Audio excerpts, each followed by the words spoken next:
Quem está alegre, diga glória a Deus. Que a paz do Senhor esteja com todos. Amém. Como nós falamos na língua hebraica, Shalom, Boker Tov, Mashlom Ha. Bom dia, a paz do Senhor. Como que os irmãos estão, né? Amém. Irmãos, é uma alegria a gente poder estar aqui hoje para ministrar essa aula para os irmãos. Não foi uma aula assim que estava no nosso calendário, né? Mas prove a Deus a gente estar aqui para trazer essa aula para os irmãos. Amém? Vamos nos ater aqui à nossa lição. Como já foi mencionado, lição de número 12. Deixa eu só achar ela aqui. A lição que vai falar sobre a importância da liderança, não é isso? Da liderança para a condução, a relevância da liderança para a condução da igreja. Amém? Eu sempre digo que esse assunto, ele é um assunto muito relevante, ainda mais nos dias de hoje, não é? Nós estamos vivendo hoje, irmãos, um fenômeno no Brasil, no mundo, que tem prejudicado muito a igreja, os irmãos. E quando eu falo igreja, eu não falo igreja na questão do corpo de Cristo, amém? Porque o corpo de Cristo, aquela pelo qual Jesus morreu lá na cruz do Calvário, a Bíblia é bem clara, bem específica, e Jesus disse assim: as portas do inferno não prevalecerão contra a igreja. Amém? Então, quando eu falo igreja, eu falo de maneira individual, como pessoas, tá? Então, tem prejudicado muitas pessoas. O que, por exemplo? Hoje, nós temos, graças a Deus, a informação, né? Porque eu tenho certeza que a maioria de vocês aqui, nos anos 90, nos anos 2000, né? A informação que nós recebíamos sobre política era tudo aquilo que a mídia nos passava, certo? Então, tudo aquilo que a Globo nos passava, que a Rede Record nos passava, que talvez o SBT, o SBT nunca foi muito disso, mas segundo tudo que eles nos passavam era isso que a gente consumia, né? Como telespectador, é nisso que a gente acreditava, é isso? Mas hoje, com a questão da internet, a coisa mudou, né?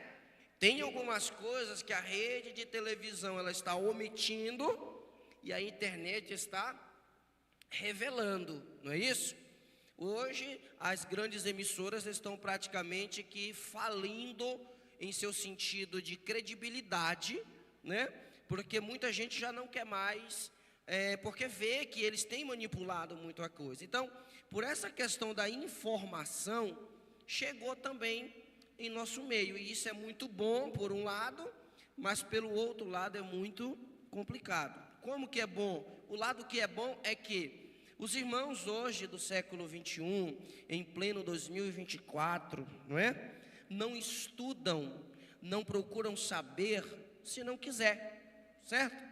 Os irmãos que não têm leitura, pastor, eu não sei ler, tem Bíblia em áudio, não é?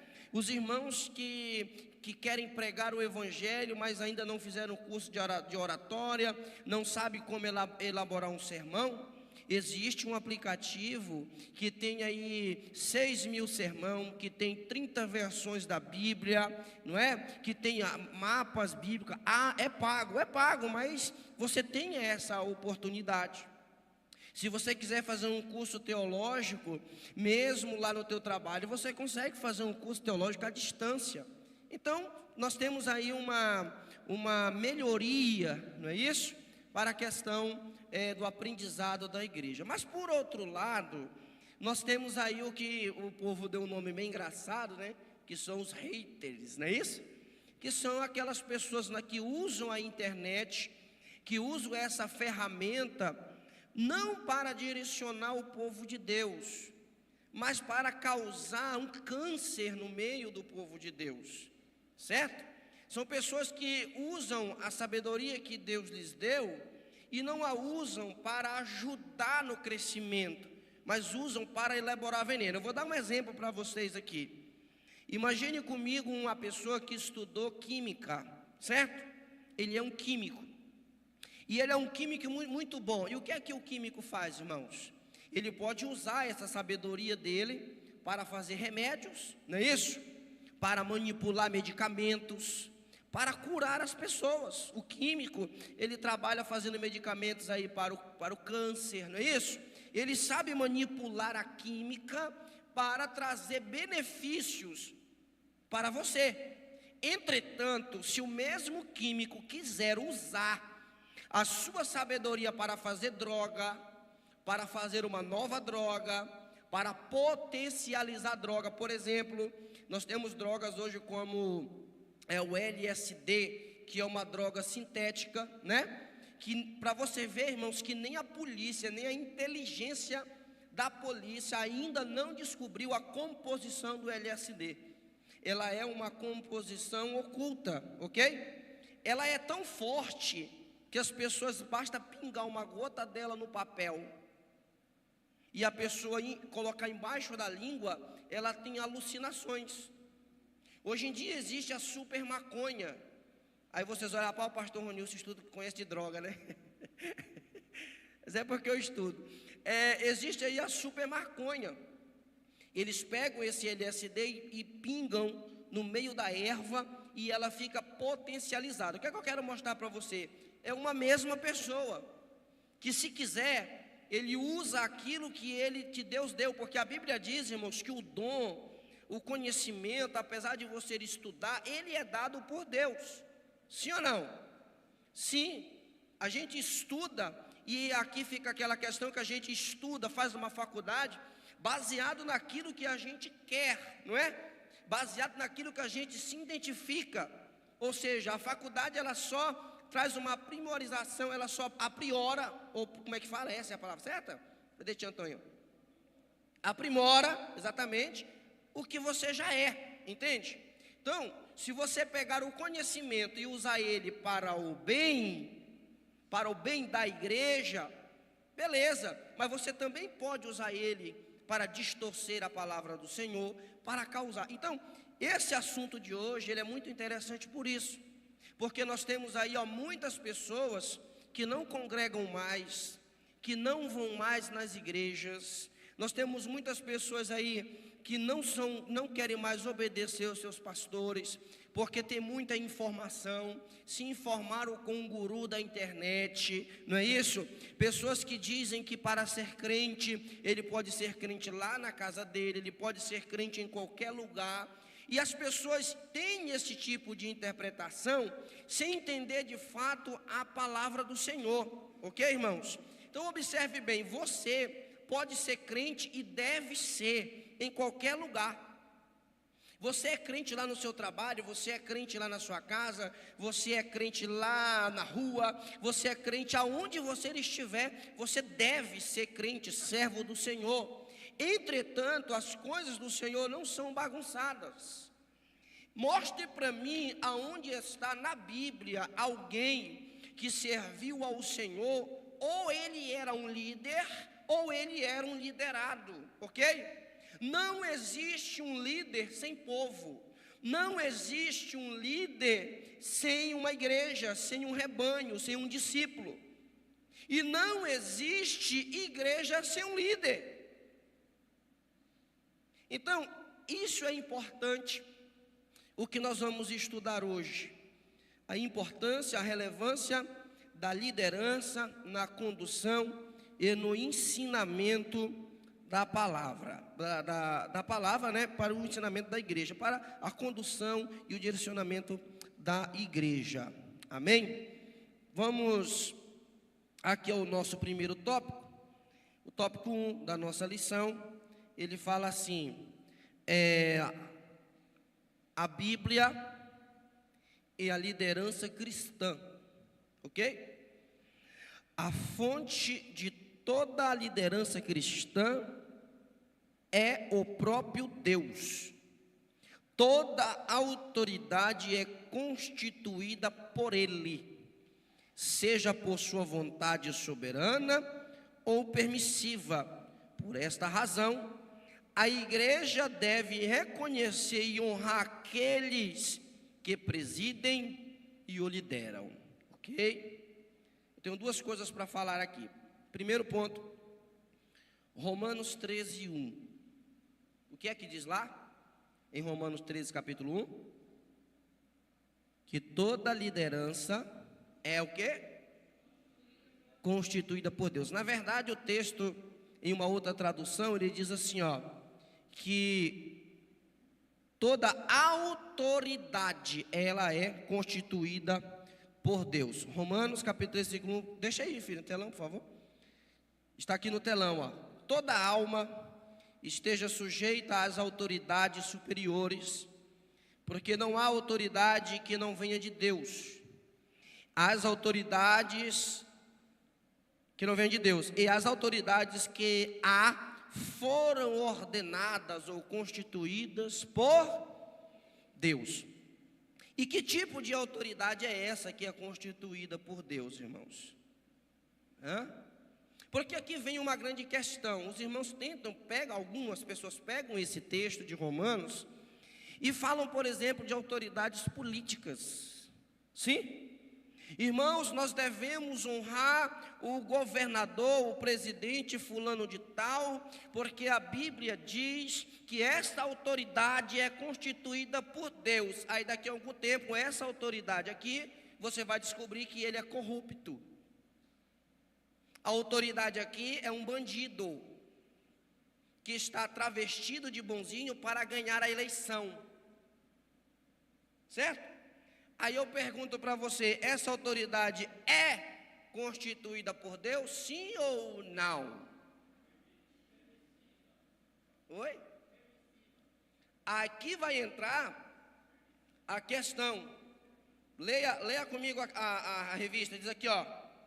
A vontade soberana e a vontade... Quem sabe qual é a diferença entre uma vontade soberana e uma vontade permissiva? Existe a vontade soberana de Deus, isso fala da sua soberania, certo? A soberania de Deus, irmãos, ninguém pode ir contra ela. O que é a soberania de Deus? Vou mostrar para você. A soberania de Deus, por exemplo, nós podemos ver ela na vida de Jacó e na vida de Esaú, os dois irmãos. Se você pegar o livro de Romanos e abrir lá no capítulo 9, se não me falha a memória, deixa eu ver se é isso mesmo. Capítulo 9 de Romanos, eu vou conferir aqui se é isso e o amado coloca no telão o texto certo.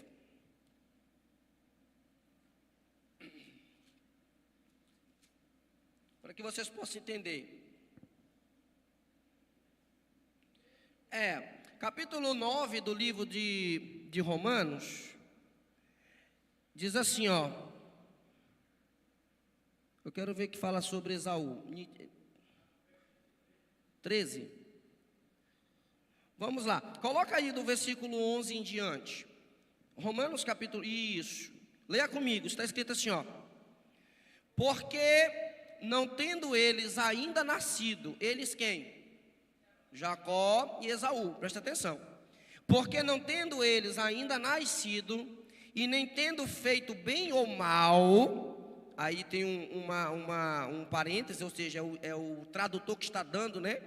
Porque o propósito de Deus, segundo a eleição, ficasse firme, não por causa das obras, mas por aquele que chama.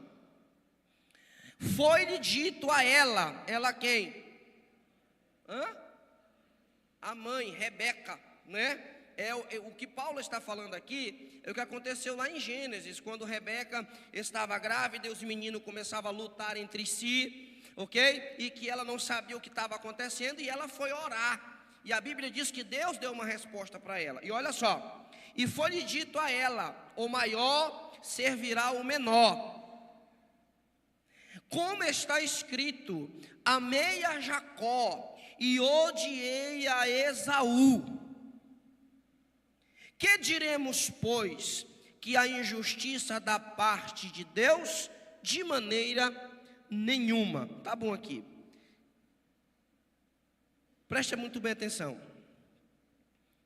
Se você não entendeu, eu vou explicar. Rebeca estava grávida, certo? Os meninos começam a brigar dentro de si. Ela não sabia que estava grávida de gêmeos, porque na época não existia ultrassom, não existia o pré-natal. Existia sim um tratamento que a mulher fazia na época. As irmãs que são aí, né, dos anos 60. Amanhã é o 10, irmão. Nessa época as mulheres tomavam mais chá, não é? Raízes para melhorar, esperando o seu... Ia nas parteiras, não é isso? E eu fiquei admirado. Uma vez eu vi uma parteira cega ver uma mulher, e ela só pegou na barriga da mulher assim e disse: ó, você está grávida de uma menina. E era uma menina realmente. Então assim, existia sim, mas gêmeos era meio difícil. E lembre-se, Raquel, Rebeca, Isaac estavam peregrinando. Então eles estavam em um deserto. Então ela foi orar. Quando ela foi orar, Deus respondeu a ela. E olha a resposta de Deus para Rebeca. Deus disse assim: 2 nações estão dentro de ti. O maior servirá o menor. E um outro texto bíblico, Deus falou assim: eu amei a Jacó e aborreci, odiei Esaú ainda no ventre. No mesmo texto de Romanos aqui, eu acho que é o anterior, nós vamos ver a Bíblia dizendo o seguinte, ó: como que Deus amou Jacó, odiou Esaú, sendo que eles ainda não tinham nem nascido, sendo que eles não tinham obras nenhuma.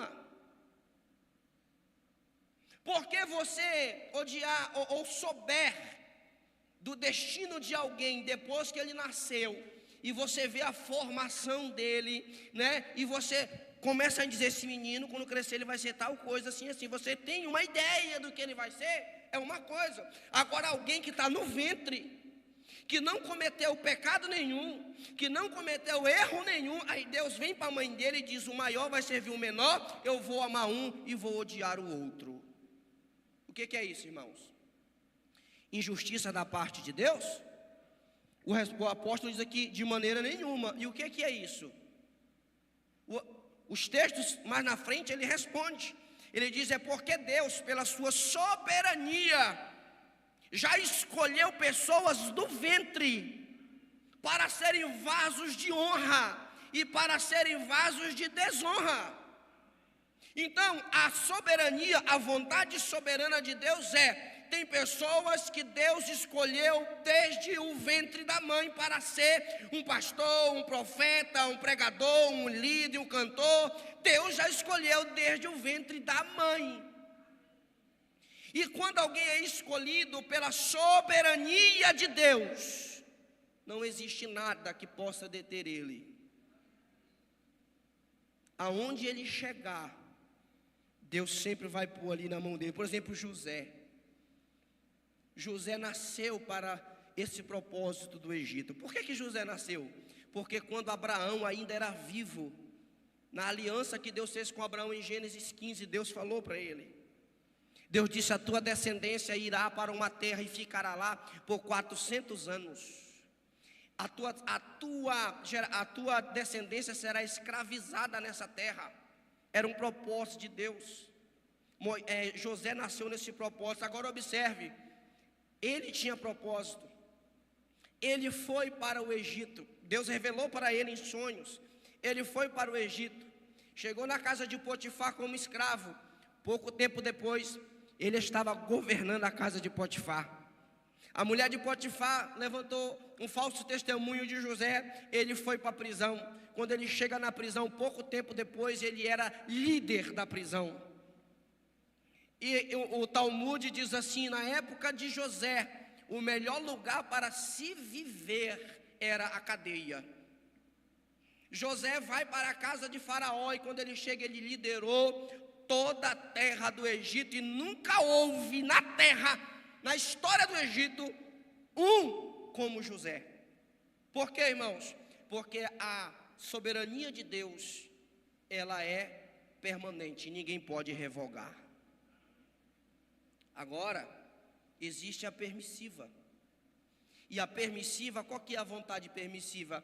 É aquela que Deus permite por um determinado tempo. Vou dar um exemplo para vocês. O rei Saul e o rei Davi.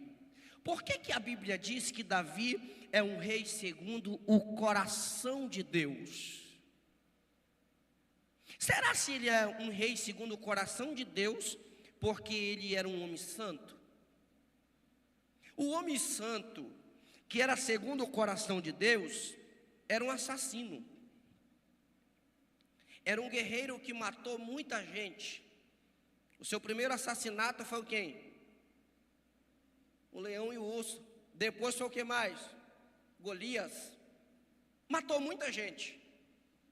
Pior do que isso, ele matou um dos seus valentes covardemente, chamado Urias. Pior do que isso, tomou a mulher de Urias, a mãe de Salomão, Betseba. Não é isso? Mas mesmo assim, quando ele dobrava o joelho e ele chorava, ele orava, Deus falava: Davi é um homem segundo o meu. Como que pode ser isso? Vou explicar para você. O rei Saul, quando ele foi rei em Israel, ele não foi rei porque Deus o chamou desde o ventre. Saul foi rei em Israel porque Deus permitiu. Essa é a vontade permissiva. Deus chamou Samuel e disse: Samuel, o povo está clamando pelo rei. Samuel diz: ó Senhor, e agora? Porque é eu que julgo o povo, eu que sou o juiz. Deus falou: não preocupa não, Samuel, eles não estão rejeitando você, eles estão rejeitando a mim. Eles querem um rei, pois dê um rei a eles. Aí Samuel diz: mas quem será? Eu vou enviar o rei. Vontade permissiva. Saul não nasceu para ser rei, Deus permitiu. Você conhece a história? Saul, no seu primeiro ano de reinado, ele já foi rejeitado por Deus. Saul reinou quantos anos sobre Israel, irmãos? Repita comigo assim: 40 anos. Vamos lá, de novo. Saul reinou quantos anos sobre Israel?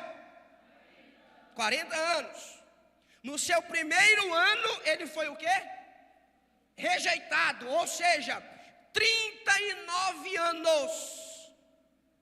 Ele reinou sem a presença de Deus, sem a direção de Deus. Quem entendeu?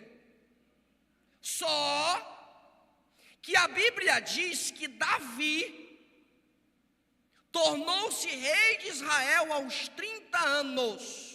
Quantos anos? Você é bom de matemática? Vamos lá, para você entender. Saul reinou quantos anos? 40 anos, sim? No ano 1 do seu reinado, Deus o rejeitou. Davi, quando foi rei, Davi tinha quantos anos?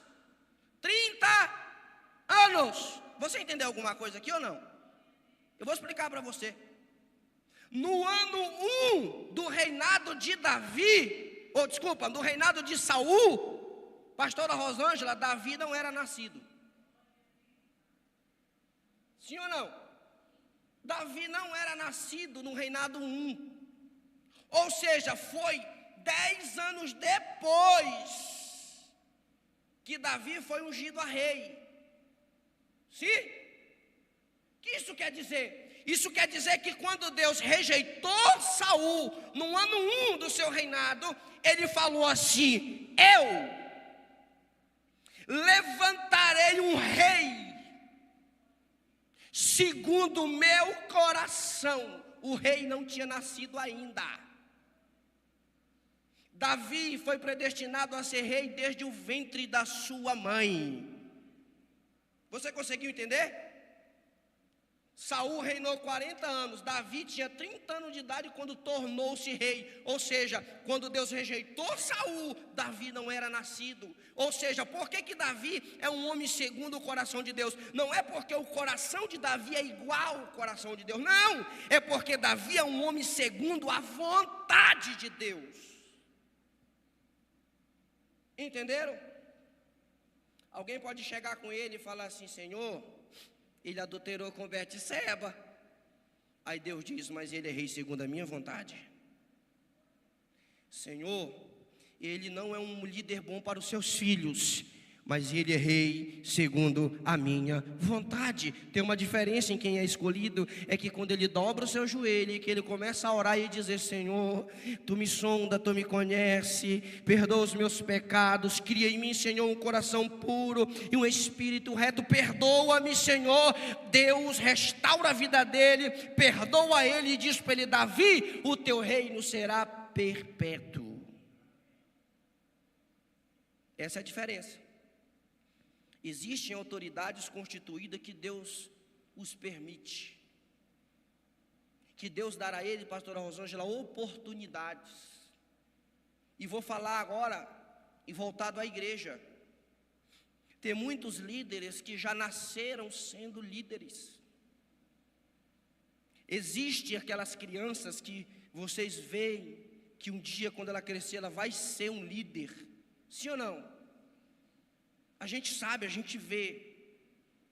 Mas existe aqueles que não dão indício nenhum, mas assim mesmo ele quer. E Deus permite com que ele seja. Entenderam? E Deus dá a ele essa permissão, então seja. Então um pastor, ele pode ser chamado pela vontade soberana ou é permissiva. Deus permite que ele seja. Isso não quer dizer que todos os permitidos por Deus são, como é que eu poderia dizer, avarentos. Não, Deus está dando a ele uma oportunidade. Agora cabe a ele cativar, né? Trabalhar bem para isto. Vocês entenderam isso aqui, irmãos? Tem alguma dúvida a esse respeito?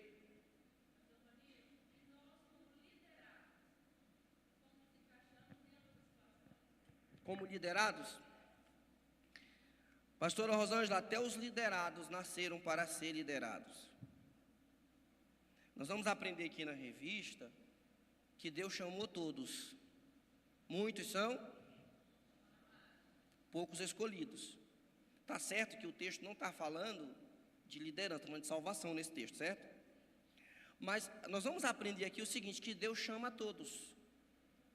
E cada um de nós temos a nossa relevância, a nossa importância na casa do Senhor. Sim ou não? Existe um pastor sem ovelha? Existe um pastor sem liderados? Não existe. Então Deus, ele é sábio, Deus, ele coloca pessoas para ser lideradas. Quantos de vocês aqui têm um sonho de ser pastores? Levante a mão, seja sincero. 1, 2, levanta a mão, irmão. De ser pastor de igreja, pastorear, pregar. São poucos. Ou seja, a maioria de vocês não serão pastores. A maioria de vocês não serão pregadores. Vocês cantam na igreja, mas não serão um cantor, um missionário, entende? Só que aqui vocês são líderes. Você que toma conta lá do Sinfonia, você que toma conta aqui dos jovens, você que toma conta dos valentes, é a igreja que Deus te deu para você pastorear. Você que serve algo no altar, você que é diácono, você que é porteiro, Deus te chamou para você servir. E a Bíblia diz que bem-aventurado é aquele que Deus os chama. Bem-aventurados são aqueles que Deus deu a ele a oportunidade de servir na casa do Senhor. Por quê? Porque um dos critérios de um grande líder é o serviço. Não existe um grande líder se ele não for um grande servo. Jesus, o maior líder da história, o maior líder que já passou sobre a terra, ele falou e disse: eu não vim para ser servido, eu vim para servir.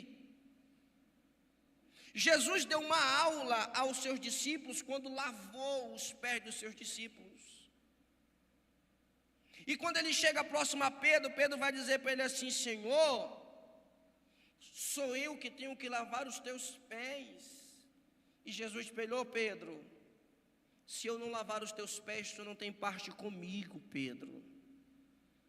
Porque o maior líder da história, ele é o maior servidor. Então, ponha isso na cabeça: não existe um grande líder se ele não aprender a ser um grande servo.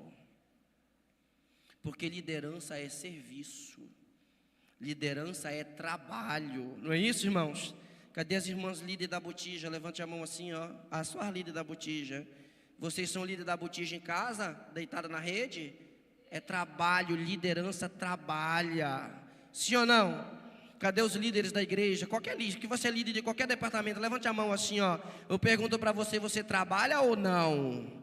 Você trabalha, entendeu? Ou seja, você serve. Não existe um grande líder se não for um grande servo. Segundo ponto, um grande líder, ele precisa ter humildade.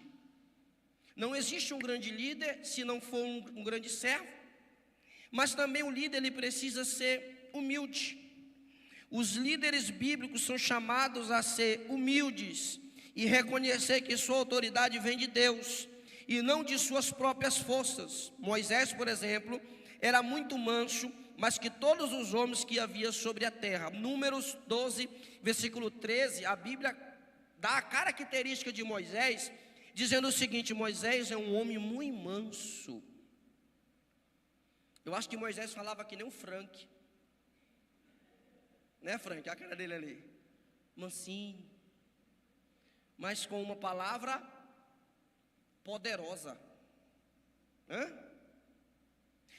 Irmãos, Moisés, ele era humilde ao ponto de ser manso. Mas quando ele era dependente, quando ele tinha a dependência de Deus, quando ele era liderado, porque ele dependia de alguém maior que é Deus, a força que vinha de dentro de Moisés, ela era grandiosa. E olha que a Bíblia diz: ele era um homem manso. Moisés era um homem até tímido, porque ele não queria falar com o faraó. Senhor, logo eu, né? Não falo bem. Moisés, tu é líder e eu estarei contigo. Então, se Deus for com você que é líder, se Deus for com o nosso pastor que é líder, ele pode até ser manso, mas dentro dele tem o leão da tribo de Judá. Moisés era manso, mas quando Deus enchia ele de autoridade, não tinha quem segurasse Moisés, não tinha quem se levantasse contra Moisés que não viesse cair, não é? O líder também, ele é corajoso e ele é valente, porque foi isso que Deus falou para Josué, né? Ô Josué, seja corajoso, ok? E seja valente, vai adiante, porque Deus é contigo, ok? Acima de tudo, irmãos, um grande líder, ele precisa ser exemplo de vida. Em 1 Timóteo, capítulo 4, versículo 12, coloca aqui no telão, meu filho. 1 Timóteo, primeira carta do apóstolo Paulo a Timóteo, o 4 e o versículo 12. Ninguém despreze a tua mocidade, mas se exemplo dos fiéis na palavra, no trato, no amor, no espírito, na fé e na pureza.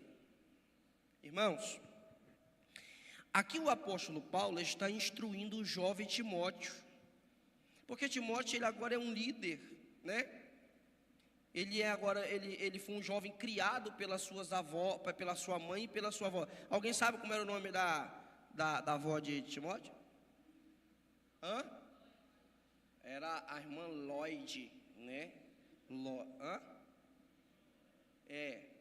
Ou seja, a Bíblia diz que ele foi criado debaixo de uma fé judaica. Porque, irmãos, eu posso parar aqui um ponto, bem aqui, eu não vou fugir do tema de liderança, mas posso falar uma coisa para você? Segundo a Bíblia, a educação dos filhos, na maioria das vezes, vinha pela mãe e não pelo pai. Por quê, pastor? Porque educação não se aprende na escola. Educação não se aprende na rua. Educação se aprende em casa. É em casa que a mãe ensina o filho a lavar o prato que come. É em casa que a mãe ensina o filho a lavar a cueca que veste e a calcinha que veste. É ou não é? É em casa que a mãe ensina a filha a cozinhar. É em casa que a mãe ensina como se portar numa mesa. É em casa que você ensina o seu filho dizendo: olha, quando chegar na casa de alguém, se porte desse jeito. A educação vem da onde? De casa e pela mãe. Eu vou falar uma coisa para você, irmão: mães e pais relaxados terão filhos fracos no futuro. Mães e pais que deixam os seus filhos fazer o que quer terão filhos fracassados no futuro. Porque não é só a tua oração, é o teu ensinamento. Escute, você é um líder dentro da sua casa. E ser líder dentro de casa, irmãos, não é ser o carrasco, não. É disciplina. E disciplina, muitas das vezes, não é o cinturão, não. É a imposição, é a palavra. Você vai dormir nesse horário, você vai acordar nesse horário, você vai para a igreja nesse horário. Às vezes, irmãos, eu não venho para a escola bíblica porque eu estou trabalhando. Eu trabalho no domingo também, às vezes. Mas quando eu vou, eu chego e digo: todo mundo vai para a escola bíblica. Ah, pai, eu estudei a semana toda, não interessa. Acorda com os olhos remelentos e vai. Irmãos, eu vou continuar. O pastor Ronilson que vos fala aqui, eu não sou pastor porque caí de paraquedas, não. Eu fui consagrado ao pastor aos 22 anos de idade. Eu fui criado na escola bíblica. Você sabe como foi a minha criação? Pastora Rosângela, lá no interior, aqui é diferente, irmãos. Aqui a escola bíblica começa às 9 horas, você chega às 9h05. Lá no Pará não era assim não, ainda hoje é assim em alguns lugares. A escola bíblica começa às 8 horas da manhã, 6 horas, nós já estamos de joelho dobrado orando. 1 hora, no mínimo, 2 horas de oração. Nos dias de domingo, eu sempre fui dormir oca. Minha mulher sabe, eu gosto de dormir. Irmão, dormir é bom demais. Não é, pastor? Moço, quando eu vejo uma cama, meu olho brilha. Eu gosto de dormir. Eu, como criança, irmão, eu dormindo, rapaz, aí o meu pai ia lá: levanta. Irmão, eu apanhei muitas vezes para ir para a escola bíblica. Que o meu pai falava: já levantou? Aí eu: já. Quando ele viera com o cinturão: toma, levanta seu capa, vai trocar de roupa. Irmão, 6 horas da manhã nós ia para a oração. Nós orava das 6 às 7 da manhã. 7 horas da manhã, o meu pai falava: para um pouquinho, vamos lá em casa tomar um café. Levava nós de moto, nós tomávamos um café. E aí, pai, o que é que nós vamos fazer? Para orar de novo. A escola bíblica começou às 8 horas. Nós voltava a oração de novo. A gente foi criado dessa maneira, irmãos. Eu não tenho nada contra o ensinamento, não, mas eu estou falando o que eu vivi. Quando a gente era jovem, as nossas programações de adolescente e de jovem não era no cinema comendo pipoca, não. A nossa programação de jovem era jejum, oração, ensinamento da palavra. Era jovens cheios do Espírito Santo de Deus. E se eu cheguei até aqui, é porque até aqui o Senhor me ajudou. Mas graças a Deus que eu tive alguém que me levantou da cama cedo, que me bateu para me orar, que fazia eu orar antes de pregar, porque eu prego desde 7 anos de idade. E quando eu recebia convite para orar, o meu pai me colocava de joelho e dizia: não, você vai orar. Irmãos, os meus irmãos tudo brincando lá fora. E eu: pai, eu posso brincar? Não, você vai orar. Um pregador precisa orar. Graças a Deus por isso. Então seja um líder dentro da sua casa, não seja um pai fraco, nem uma mãe fraca, não. Não se convença pelas lágrimas do seu filho, não. Porque a Bíblia diz o seguinte: faz ele chorar agora, porque senão quem vai chorar é você mais tarde. O outro grande exemplo aqui, ó, um líder, ele é o que, irmãos? Exemplo, foi o que Paulo falou para Timóteo: Timóteo, tu ainda é um jovem, não olha para a tua mocidade, Timóteo. Mas olha o que ele diz assim: não despreza a tua mocidade. O que é que ele está dizendo, não despreza a tua mocidade aqui, irmãos? O que significa desprezar a mocidade? Não deixar de ser jovem. Paulo não está exigindo do jovem Timóteo que ele seja um velho em um corpo de um jovem, não. Paulo não está exigindo do irmão, do seu liderado Timóteo, que ele seja aquele rapazinho de 18 anos, né, mas que se comporta como se tivesse aí os seus 80 anos. Não, ele está falando: não despreze a tua mocidade, seja jovem, aproveite. É uma fase da vida que não volta mais. Quem aqui queria ser jovem? Eu queria voltar, irmãos. Mas eu queria voltar assim. Eu queria voltar com a mente que eu tenho hoje. Eu ia aproveitar minha mocidade de uma outra maneira. Quanto tempo eu perdi fazendo besteira, não é? Quanto tempo... Quem queria voltar? Eu queria, irmão. Se Deus chegasse aqui agora e falasse assim: Ronilson, tu tem 2 pedidos: morrer milionário ou voltar à juventude. Eu voltaria à juventude, porque eu sei que se eu voltasse eu seria milionário hoje. Então ele está dizendo: não despreze a tua, seja jovem, ok? Aqui fica uma outra lição para a gente que é pastor, para a gente que é líder. A gente precisa entender a juventude, os neófitos. Nós precisamos entender a mentalidade dos nossos jovens, certo? Nós precisamos entender: o jovem faz besteiras, e nós somos as pessoas maduras para orientá-los, para ensiná-los, ok?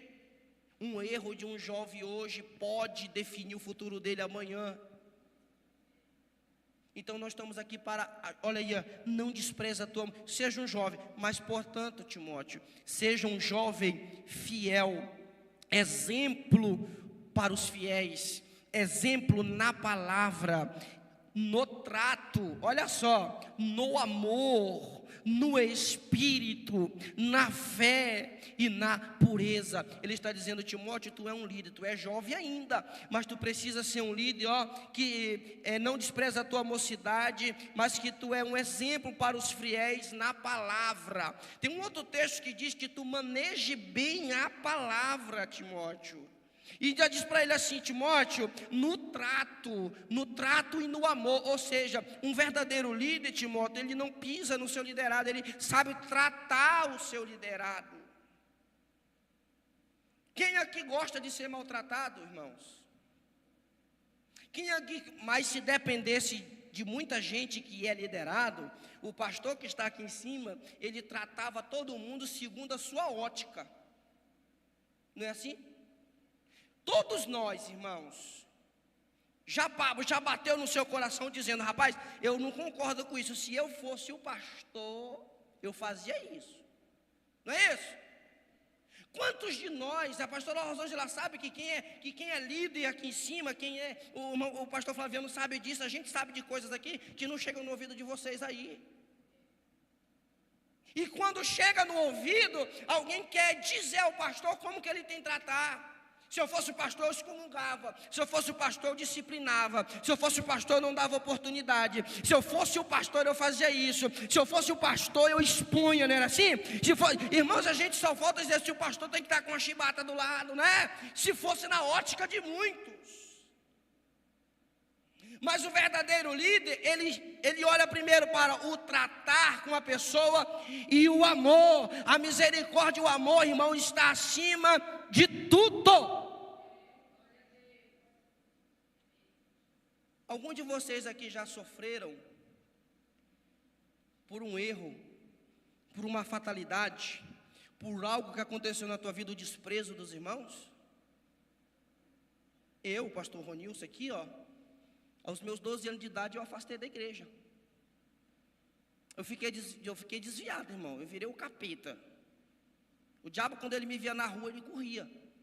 O diabo, ele falava assim: vou nada, ele vai me endemoniar. E o diabo, eu fiquei, irmãos, dos meus 12 aos meus 19 anos.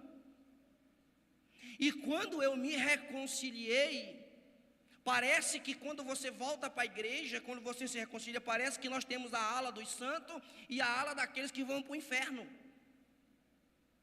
Eu fui literalmente abandonado dentro da igreja que eu nasci. Eu fui literalmente excomungado dentro da minha igreja. Sabe aonde que eu arrumei socorro? Na igreja do Evangelho Quadrangular. Porque o meu tio, irmão do meu pai, ele é pastor há muitos anos da Quadrangular. E ele falou assim: já que eles não querem lá, vem para cá. E eu fiquei 2 anos no Evangelho Quadrangular, apesar de eu não concordar com os ensinamentos, né? Mas eu fiquei 2 anos lá com eles. E fui muito abençoado. E a gente faz isso, irmãos. O irmão divorciou, se depender de muitos aqui, ele, até para o inferno você lança ele. Lembre-se de uma coisa, irmão: o único pecado que não tem perdão chama-se blasfêmia contra o Espírito Santo de Deus. O irmão errou, o irmão pecou, aconteceu alguma coisa, não importa, a misericórdia, ela está acima de todas as coisas. Aprenda a tratar o irmão. Eu já vi, pastor Rosângela, muita gente que quando alguém peca dentro da igreja, eu já vi isso. E eu vou abrir um alerta para você, irmã, para você, irmão aqui: nunca bata no seu peito dizendo eu não faço isso, porque a tua boca, ela te condena. A pregação que eu falo hoje, ela é a carta magna para me julgar. Porque eu vi irmãs do ciclo de oração, pastora Rosângela, mulheres que andavam com o joelho preto de orar, mulheres que abriam a boca e Deus fazia coisas tremendas. Mas quando uma das nossas irmãs adulterou dentro da igreja, essas 2 irmãs se levantaram e excomungaram a irmã. Teve delas que falavam: é vagabunda, é safada. Eu nunca vi mulheres tão fiéis a Deus como essas 2 irmãs. Sabe o que aconteceu? Uma delas fugiu com o presbítero da igreja. A outra não fugiu com o presbítero nenhum, se embrenhou com outro homem e vive com outro homem hoje. Mulheres de Deus. Mas por quê? Porque julgaram, porque apontaram, porque bateram no peito dizendo eu nunca faço. Não faça isso, nunca diga eu nunca faço. Antes diga assim: Deus, tem piedade do irmão e misericórdia de mim. Não deixa isso acontecer na minha vida. Me guarda, Senhor.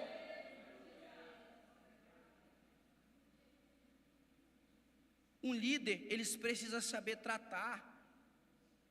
Eu vou tratar o irmão da maneira qual eu queria ser tratado.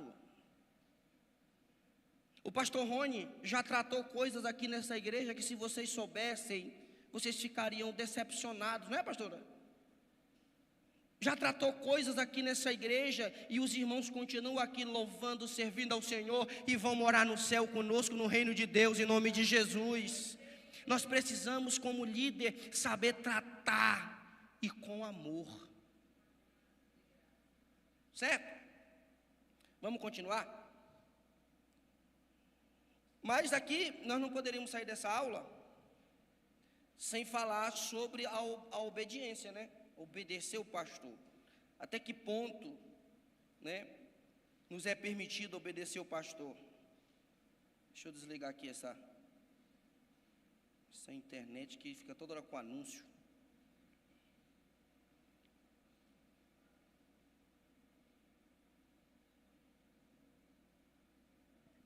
Vamos lá.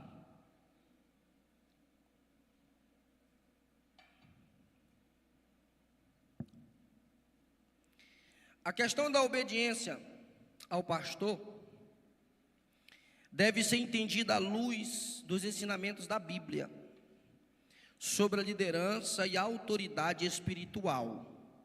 A Bíblia ensina que os líderes espirituais, como pastores, por exemplo, são designados para guiar e cuidar do rebanho de Deus.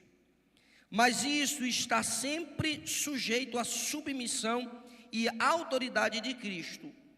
E é a verdade da palavra de Deus. Aqui estão alguns princípios bíblicos sobre a relação entre membros de uma igreja e o seu pastor. Primeiro, respeito e submissão à liderança espiritual. É o que está escrito na nossa lição, Hebreus, capítulo 13, o versículo de número, diz: obedeçam aos vossos líderes, submetam-se à autoridade deles, eles cuidam de vocês como quem deve prestar contas. Esse versículo ensina que os líderes espirituais têm responsabilidade de guiar a igreja e os membros. Agora, irmãos, a questão é o seguinte: até que ponto eu tenho que obedecer a esse pastor? O primeiro ponto, esse pastor precisa ter discernimento e fidelidade da palavra de Deus. A obediência ao pastor, ela não deve ser uma obediência cega. Ok? Antes de você obedecer ao seu líder, ao seu pastor, olhe primeiro se ele tem discernimento, a fidelidade à palavra do Senhor, ele é fiel à palavra do Senhor. Se ele realmente ensina o que a Bíblia nos ensina, se ele fala do amor, se ele fala da caridade, se ele é um líder que realmente está te guiando à direção certa. Então, obedecer ao pastor não pode ser uma obediência cega. Você precisa estar com seus olhos abertos, seja aqui, seja em qualquer outro lugar que você vai. Por quê, pastor? Porque a Bíblia nos orienta a isso. No livro de Deuteronômio, a Bíblia vai nos dizer, deixa eu ver se eu acho a referência, eu tinha aqui guardado.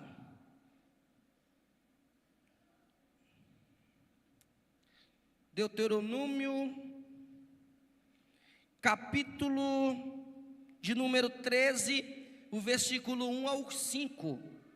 A Bíblia vai dizer o seguinte, a Bíblia vai falar sobre o profeta, né? E vai dizer assim, ó, Deuteronômio, esse aí, ó. Quando o profeta, olha só, ou sonhador de sonhos, se levantar no meio de ti e te der um sinal ou prodígio, continua, e sucedeu o tal sinal ou o prodígio de que te houver falado, dizendo, vamos após outros deuses que não conhecestes e servi-los, não ouvireis as palavras daquele profeta ou sonhador de sonhos, porquanto o Senhor vosso Deus os prova para saber se amas ao Senhor vosso Deus com todo o vosso coração. Escute bem aqui, irmãos, nós vamos já terminar, ainda tem alguns minutinhos. Escute aqui. Olha o que a Bíblia está nos ensinando. Primeiro ponto, a Bíblia está nos ensinando, irmãos, que um verdadeiro líder não é reconhecido pelos prodígios que faz. Quem me ouve? Um verdadeiro líder não é reconhecido pelas curas que realiza. Um verdadeiro líder não é reconhecido pelas profecias que fala. Olha o que a Bíblia diz: se o profeta se levantar, e profetizar um determinado prodígio, escute, e esse prodígio vier a acontecer, antes, se ele vos levar à idolatria, não seguia ele, porque vocês têm que amar a Deus sobre todas as coisas. Aqui, irmãos, está um problema muito grande em nossos dias. Amém, crianças? Amém? Glória a Deus. Aqui está um problema muito grande em nossos dias, irmãos. Qual é o problema? É que a maioria dos cristãos vivem lotando as igrejas em busca de prodígios. Não é isso? Em busca de milagres. Hoje em dia, a definição de profeta é pela revelação que ele diz. Nós, muitas das vezes, chamamos pregadores para vir à igreja pregar, e a gente olha primeiro se ele revela. A gente olha primeiro, não é isso? Se quando ele ora, Deus cura. A gente está preocupado mais com o prodígio, e a Bíblia nos ensina dizendo: não se preocupe com o prodígio, se preocupe antes com o conteúdo da palavra que essa pessoa está ensinando. Porque o que adianta a pessoa orar, levantar mortos e levar você à idolatria? Não adianta nada. É falso profeta, é falso pastor, é falso líder. Se o meu pastor prega, ora, Deus cura, restaura, faz milagre, mas se a pregação que ele ensina me leva ao pecado, é um falso pastor. Agora, pastor Rosângela, nós temos muitas vezes que o pastor ora e não acontece um arrepio de cabelo.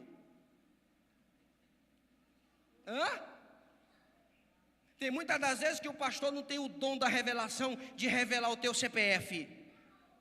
Ele não tem o dom da revelação de revelar o que você comeu ontem. Mas ele ensina a palavra verdadeira para você. Esse é o verdadeiro pastor. Porque ele é fiel à palavra. Quem entende isso? Ele é fiel à palavra. Vamos continuar aqui. Então, o primeiro item, o pastor precisa ser fiel à palavra, certo? Deixa eu só, esse aqui é uma benção, meu Deus. Ai, Jesus. Sai abençoado.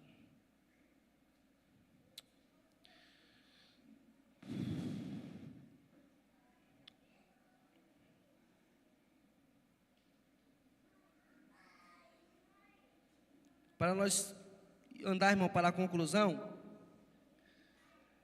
o pastor precisa ter integridade e justiça, o líder. Quando eu falo de pastor, é porque eu estou pegando o pastor como exemplo de liderança, mas o líder, seja ele líder de departamento, seja ele líder da igreja, ele precisa ter integridade e justiça, ok?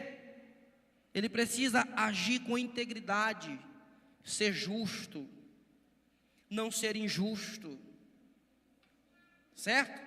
Porque, irmãos, não existe nada que vá nos doer mais do que a injustiça, não é isso? Às vezes quando você se sente injustiçado, irmãos, é ruim. Então nós como líderes devemos ter, certo? Devemos ter o perfil bíblico de uma liderança que é voltado à palavra de Deus, como falou em Timóteo. Nós temos que nós não podemos seguir um líder às cegas, mas nós temos que seguir o líder que é íntegro, que é justo, ok?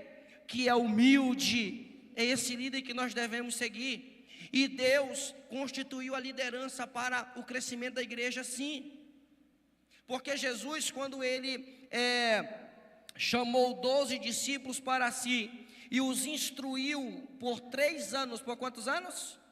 3 anos Jesus instruiu eles, os preparou, os capacitou para que eles gerassem novas lideranças, para que eles gerassem novos líderes. A igreja chegou até onde chegou por causa da liderança, porque Deus levantou homens de Deus. Tem homens que nós nem sabemos que existiu, porque a história não fala dele, mas foram homens que desbravaram a igreja, que pregaram o evangelho, e por isso nós estamos aqui. Eu quero resumir esta aula dizendo para vocês: não existe igreja, ou melhor, não existe sucesso sem uma liderança. Não existe crescimento sem uma liderança, ok? O ser humano nasceu para ser liderado. Nós somos liderados por Deus, pelos nossos líderes espirituais, pelos nossos pais, não é isso? Pelos nossos chefes. Nós somos sempre liderados. E a maior dádiva do líder é fazer o que, irmãos? É fazer o quê? Servir. Amém? Eu quero louvar a Deus. Já está na hora, mano? Já está na hora?